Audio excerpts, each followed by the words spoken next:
हाय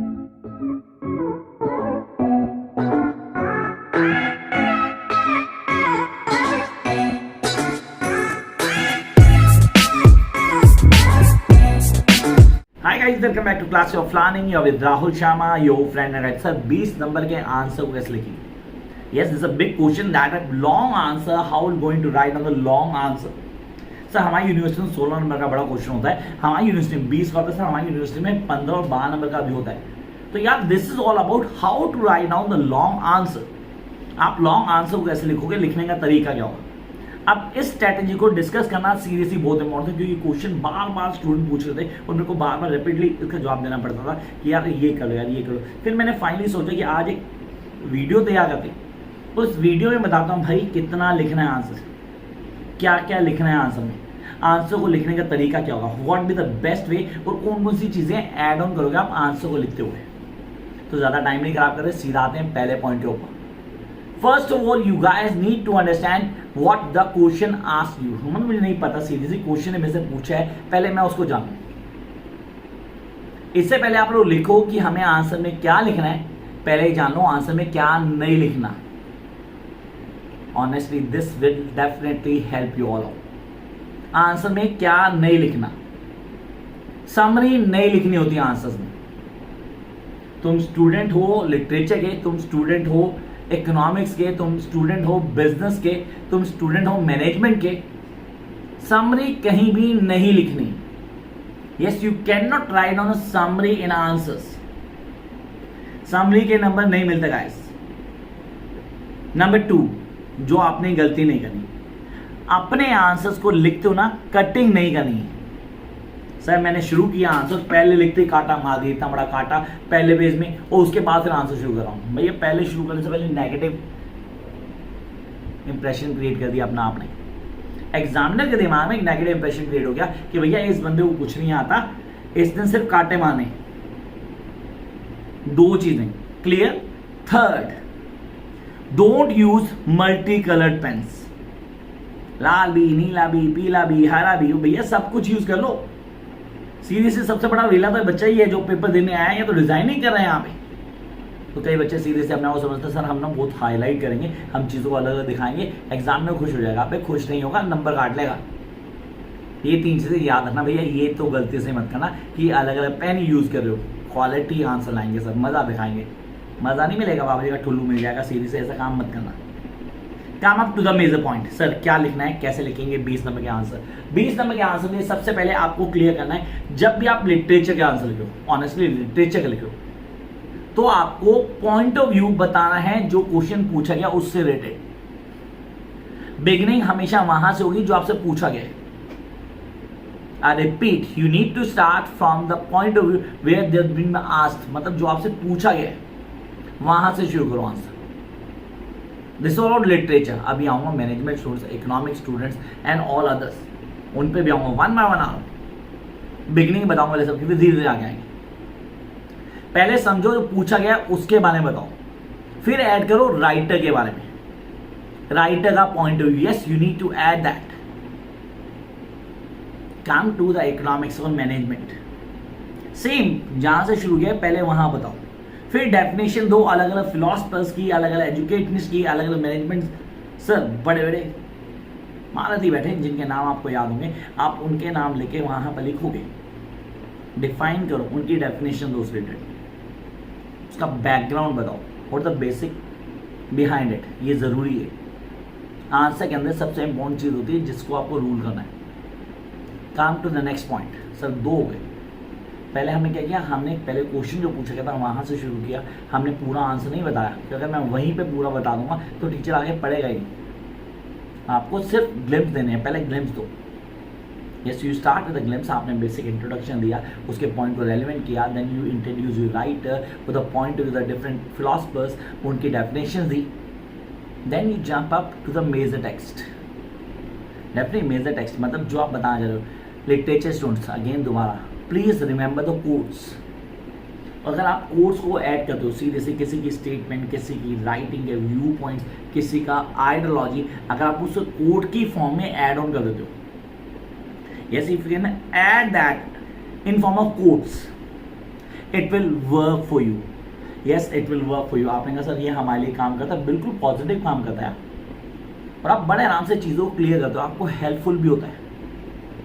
आपने कहा सर यहाँ पे क्लियर हो गया कि मैंने बिगिनिंग दी, देन मैंने इंट्रोडक्शन दिया, देन मैंने क्या किया, यहाँ पे कोटेशंस ऐड की। अब उन कोटेशन को रेलिवेंटली एक्सप्लेन भी करना है with a point of view the answer. उस आंसर के पॉइंट ऑफ व्यू से आपको उसको एक्सप्लेन भी करना है। Yes, that you need to do. अब इसको बोलते हैं ACT, analyse the question concept. ये कॉन्सेप्ट था, अभी कॉन्सेप्ट चल रहा है, डिटेल में बताएंगे। मैनेजमेंट स्टूडेंट डेफिनेटली पूरी थ्योरी बताएंगे वहाँ पे। And then text major part. अब वो स्टोरी लाइन का वो पार्ट जो आपको ऐड करना है अपने आंसर में, ये तीनों चीज़ों को सम अप करना है। अब याद रखना, जब हम आंसर लिख रहे होते हैं ना, whether you are working for literature और नॉन लिटरेचर सब्जेक्ट्स, आपके आंसर में ABC का होना बहुत इंपॉर्टेंट है। Yes, this is really important. What you should add in between the answer.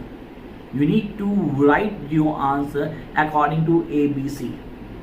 Accuracy, balance, consistency. अगर ये तीन चीज़ें नहीं है ना, आप अपने आंसर में कभी भी जस्टिफिकेशन नहीं क्रिएट कर पाओगे। You really need to add the justification in your answer. उसके लिए हमें एक फ्लो लेके आना पड़ेगा।